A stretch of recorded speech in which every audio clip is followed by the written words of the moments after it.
DraftKings, FanDuel, GM Casino. How many of these ads are you going to see? And are you tired of it?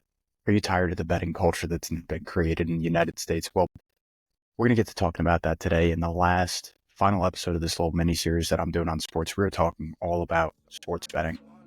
Here we go.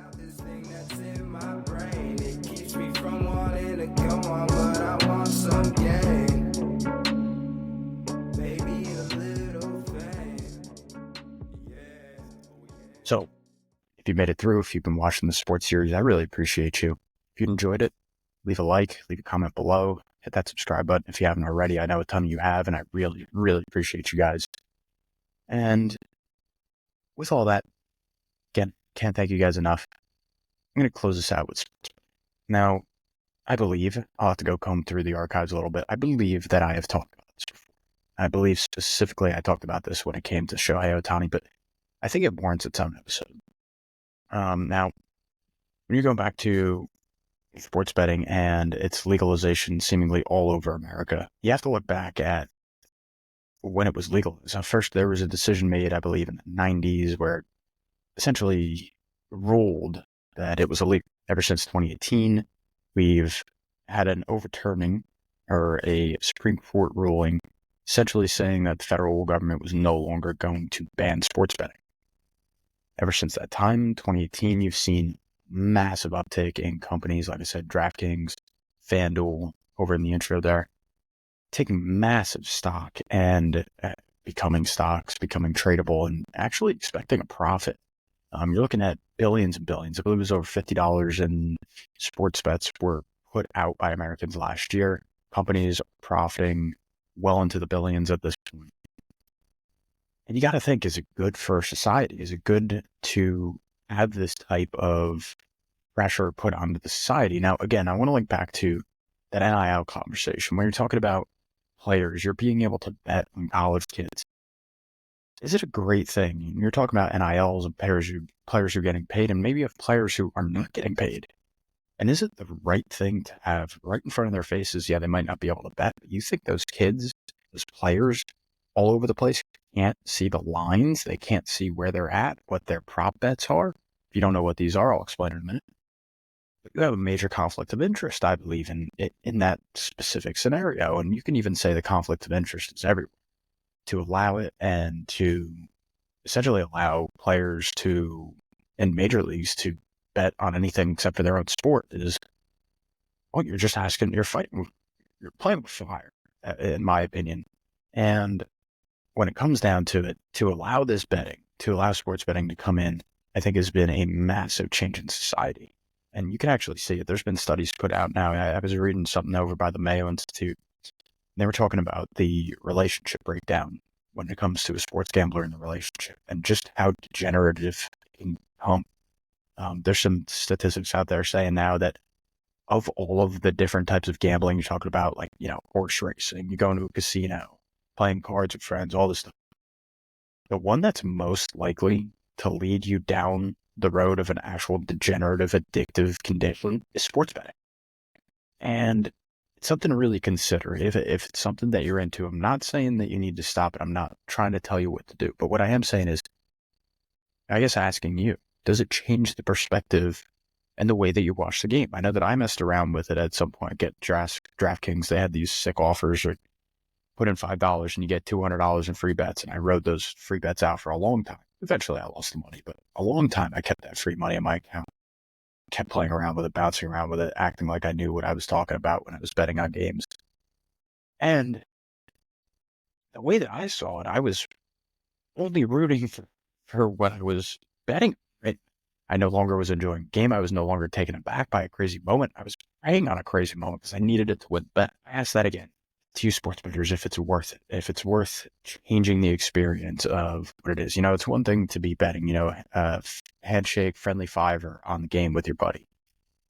And there's a big difference to betting thousands and thousands of dollars every other weekend on whoever you think is going to hit the over.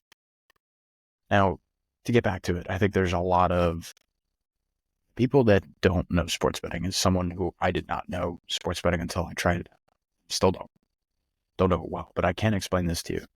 I was talking about prop bets, and I'm talking about lines.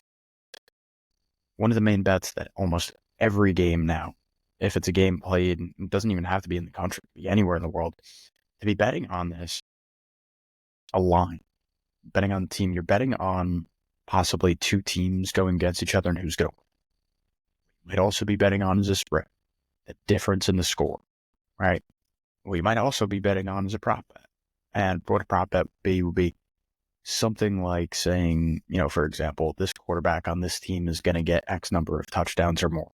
And if you get more than that many touchdowns, you get paid out. It's a certain percentage. And if he doesn't, obviously you lose.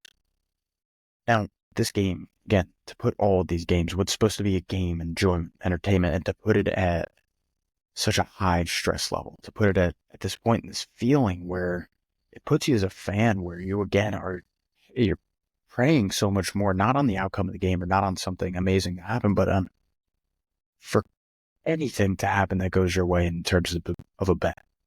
And again, how many ads are you seeing? Is it getting tiring for you? Because for me, every single platform now is sponsored by a sports bet somehow. And, if it ever came down to it, you have to understand I would never accept a deal from a sports bet company as an advertiser on the show because I'm so put off by other people using it as an opportunity to make quick, not understanding what I think to be the damage. I think one of the main sources of damage other than porn on young adult men is gambling and sports gambling in particular. You see rates of, I was just looking into it before, highest amount of people that are getting into the sports betting. The highest growing demographic is ages 21 to 24. So right when you become legal, essentially. And this is also when your mind is slowly starting to formulate itself. You're starting to become an adult human being and growing into your own. And introducing this much of a stimulant, I think, to people, again, on top of porn, on top of all the different drugs that we have in our society now, just another layer of corrupting society, I think, in a way. Again, you can make it illegal for all these players and whatever to bet, but when it always lingers out there, there was an umpire who was caught earlier this year who was allegedly shaving for a game. When you have all these possibilities and these people who could be on a take for any which way in any game, again, it's corrupting. It is just corrupting, I think, not only to the sport and the integrity of the game, which is obvious, you're putting the integrity of the game in a big question mark bubble, but more than that, you're compromising the society. I think that is a bigger mistake. It is that taking it for granted, the fact that a society can just handle this of advertising, of a money-making opportunity. When you're talking about making sports betting, you put big enough of a parlay, and a parlay is something where if you don't know what sports betting is, you're going to put multiple bets on at the same time and with contingencies. So, for example, I'm going to use a football reference because it's the easiest to lay down. We're going to say, for example, the Bengals are going to win their game, but also the Cowboys are going to win, and the Jets are going to win, and the Chiefs are. And you bet all four of these, but if one of them loses, you're out all of your money. If all of them win, though, your original bet could be quadrupled.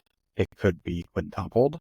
It could be 10x. It could be 50x, depending on the odds that you have for these games that you've selected. And the odds go down. You could have 50-leg, 60-leg parlays if you really wanted to. And again, it becomes so degenerative when you're looking at so many different things. Again, I used one of these apps recently. I used FanDuel. They were doing this great offer. You put $5 in, you get $200 for free to bet on.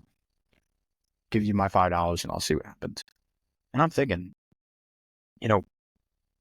what a terrible way to do this. I remember back when I originally had started and I did DraftKings and I got these $200 in free bets or whatever. I got $150. It came in increments of $25. So you could put chips essentially. If you're at a casino, put chips on bets. And I like that because it's like, oh, I could see like if I'm good at this. And with that free money, I was pretty good for a while. And the way the FanDuel did it is you get it one bet, $200. You lose it, you're out. And my initial reaction was, all right, well, I guess I'll just throw my $200 on a ridiculous parlay because I'm never going to use this app again. I did not really like that. And of course, I lost the parlay. And then I'm like, what was the point? Again, I didn't really like rooting for the game. I didn't like watching. I was only hoping for my outcome. I was upset when the outcome didn't happen. And it just makes me think for people that are going and throwing money away every single weekend and putting deposits in like it's an investment, and understanding that you're playing on so many different factors. You're playing on, again, is the integrity of the game held in this game? Are the refs impartial? Are they trying to fix anything for Vegas and the odds, like they like to say? You just never know. And like the rest of this series, I kind of want your guys' thoughts, because I don't want to just come to a conclusion and say sports betting is bad and just trounce it and say we got to make it illegal again, because I don't know if that's necessarily the fix. I think making it the way that it has, making it as accessible as it has been. I remember back in the day, somebody wanted to sports bet. It was funny. I actually had people in like high school that wanted to sports bet. And I had this one kid come to me saying, "Man, I got bookie. I'm hitting my bookie up this weekend." Just sounded like someone who was addicted to drugs. Realistically, it just sounded like someone who had an addiction problem, but it wasn't with a drug. It wasn't with alcohol. It wasn't with porn. It was a gamble. And it just seems like a degenerative problem that was not going to lead down a good road. And yeah, again, I don't want to be that guy to be like, all right, blanket, we got to make this illegal again, because I don't know if that's necessarily the solution. But I do think when you tie it all in, you look at how much these sports have become about money-making agencies, and for them not to be in bed with each other, you're talking about sports league and gambling companies, they are unfortunately made for each other. And when it comes down to it, for those two entities to be interlinked is a massive problem, in my opinion. You're leading yourself into so many possibilities for corruption, so much possibility for destroying the integrity of the game. And not only that, this is where I want to make my final point. And the one that kind of like disturbs me the most, I think, about this whole betting culture and everything that's taken up is, it's one thing if you're talking about the leagues and you're talking about the betting agencies. Of course, they want an advertiser, and they can always try to keep it clean by just saying this is an advertiser. No fixing nothing. We're not hoping for other teams to get in. Now we just let it play. Okay, fine. You could say that. The one thing that's going to be really tough to convince me is not an issue is when you have the number one sports provider when it comes to providing the entertainment to the viewer, talking about ESPN. How can ESPN realistically own a sports betting company and not have a conflict of interest? I'm going to struggle to understand that to the end of time, because if you're, I shouldn't say that. I think I understand it. I'm going to struggle to comprehend someone's argument telling me that there's no conflict of interest to the end of time. That is a fact, because that entertainment provider is in the business of making the best show possible for the people that watch, for the people that indulge in their content. And if that's the case, and they also own the side where the people can bet money into it, and they own the side of the entertainment, how is it not their best interest to try to fix games that maybe make their players some more money, make their people less money on a certain day, manipulate odds, lines to things that they understand better than anybody else, because maybe they're controlling part of it. Now, I'm not trying to get sinister. I'm just saying that it does not make sense in my mind that the entertainment part, it's like, okay, it'd be like, in my opinion, it'd be like the WWE posting odds for their events. They know in the background, they're a production company. They're a company who puts on a show for the individual at home, just like they do in their crowds. They know the winner. And I think you're running into that possibility far too close. You're running to the sun, I believe, when it comes to sports betting. A company like ESPN having its own sports betting agency, again, I think you just have too many conflicts of interest that are possible in that situation. I want you guys to let me know if you agree, if you disagree. Do I sound like an idiot? To me, I don't think so. I think if you're that person who is upset with me commenting on sports gambling, there is a good chance that you're a degenerative sports gambler, and I'm sorry to say. If you're happy that I'm talking about sports gambling, then you're probably on the side where I am, where you're tired and frustrated of the advertisements, of the constant nagging to get in on this betting action, to waste your money when you know it's a piss away. Same thing as throwing your money into the roulette table, in my opinion.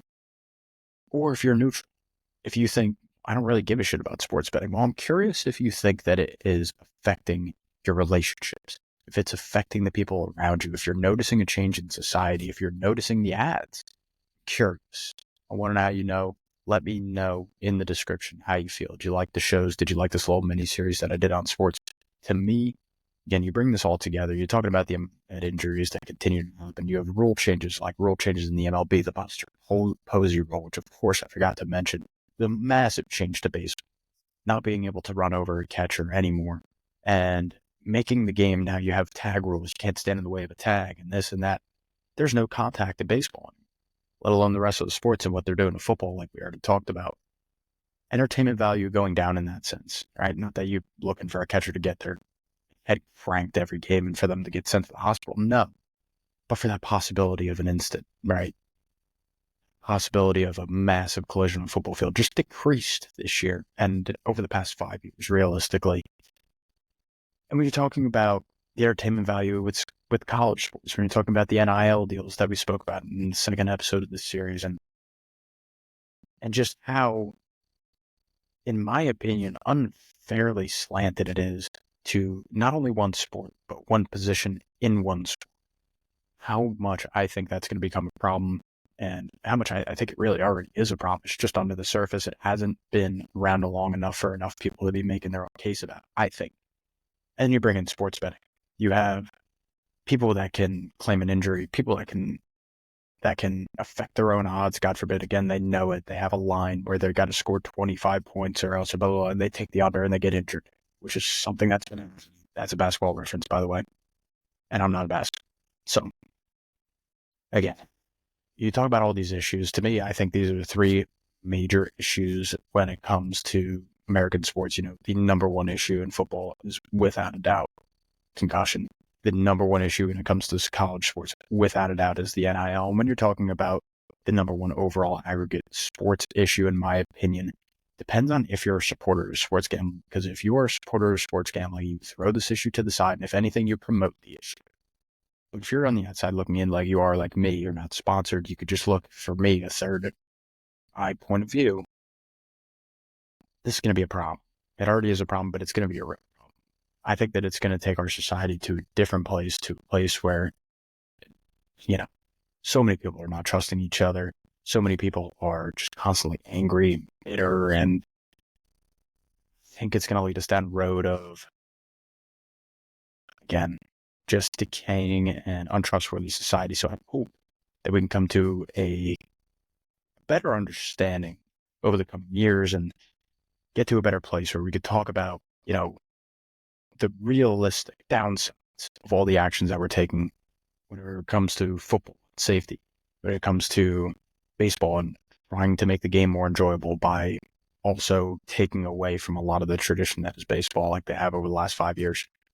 Talking about something like basketball, where the game has become extremely offensive to the point where I don't even like watching basketball. I mean, I never really enjoyed basketball, but I'd watch the playoffs, but now I just don't even watch it anymore. Right? So the rule changes and the amount that game has been changed in order to revolve around money and the almighty dollar and the sports betting issue, I think is going to be on the tip of people's tongues for the foreseeable future. I hope that we can come to an agreement, come to a realization that we're heading in the wrong direction, I think, on every single front when it comes to sports management as a whole. And hope we can get to a point again at some point where it's excellence. All American sport is excellence, heading towards excellence, whether it be in business, sports, politics, the economy in general. All of these things, I think we need to strive for excellence and quit being okay with mediocrity, quit being okay with bullshit. Like, to me, end this one on a heater that, may not be popular with everybody and probably won't be popular with most people. Get rid of the bullshit like sports betting. That shit is terrible for not only the game, but for the people that live in the society that are trying to get some enjoyment out of sports. They don't even realize that they're committing to their own misery. So that's my final thought here. Let's fix the sports in America. Let's kind of fix the fabric of our country a little bit by, again, getting to a better place. Even if it's just agreeing as a group, as Americans, we got to I've been Sal Sante. This is We the Patriots podcast. I love you all, and peace out. I wanna be something, not nothing. Trapped inside my dream and I'm running away from these demons. But the feeling's so good, I'ma keep dreaming.